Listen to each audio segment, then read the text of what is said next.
gerne herzlich willkommen zu einem neuen Holly-Vlog. Heute ist der 28. Und ja, ich weiß nicht, ob ihr ein Intro gesehen habt, vielleicht auch nicht, ich weiß nicht. Weil bei mir hat sich einfach alles gelöscht.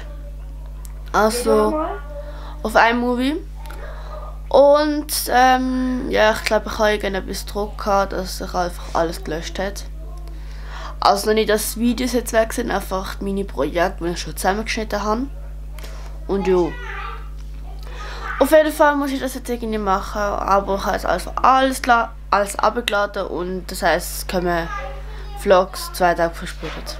Also ich bin jetzt fertig angezogen, ich muss halt nur noch Schuhe und so anlegen und wir werden jetzt nachher dann wieder raufgehen. Ist mega schön, finde ich, vor allem wieder eine Sonne.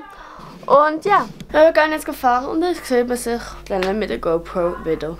Also ich bin jetzt auf dem Sessellift und wir gehen jetzt gerade auf See rauf. Ich hoffe, ihr hört mich.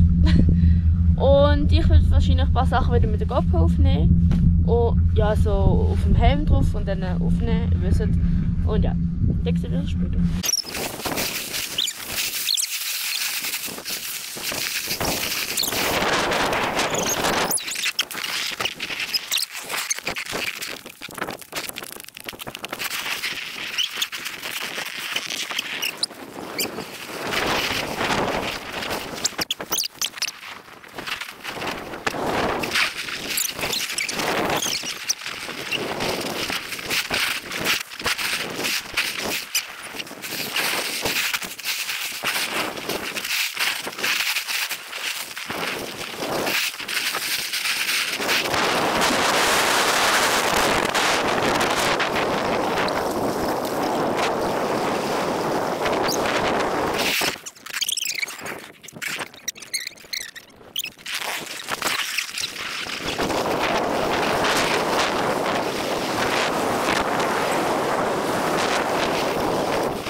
Also, ich bin jetzt wieder zurück daheim und jetzt muss ich mein Video noch bearbeiten und aufladen. Also das von vorgestern.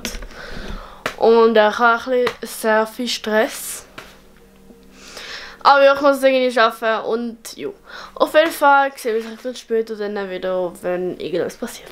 Also ich gehe jetzt ins Bett und ja, ich sage euch jetzt gute Nacht. Dann sehen wir uns morgen. Ich will hin, ja. Und ja, es tut mir leid wegen diesen Vlogs, dass es immer um 2 Tage verspätet ist, aber es ist einfach besser so. Und ja, auf jeden Fall sieht man sich dann beim nächsten Holly-Vlog, also morgen, wenn ich dann heimgehe.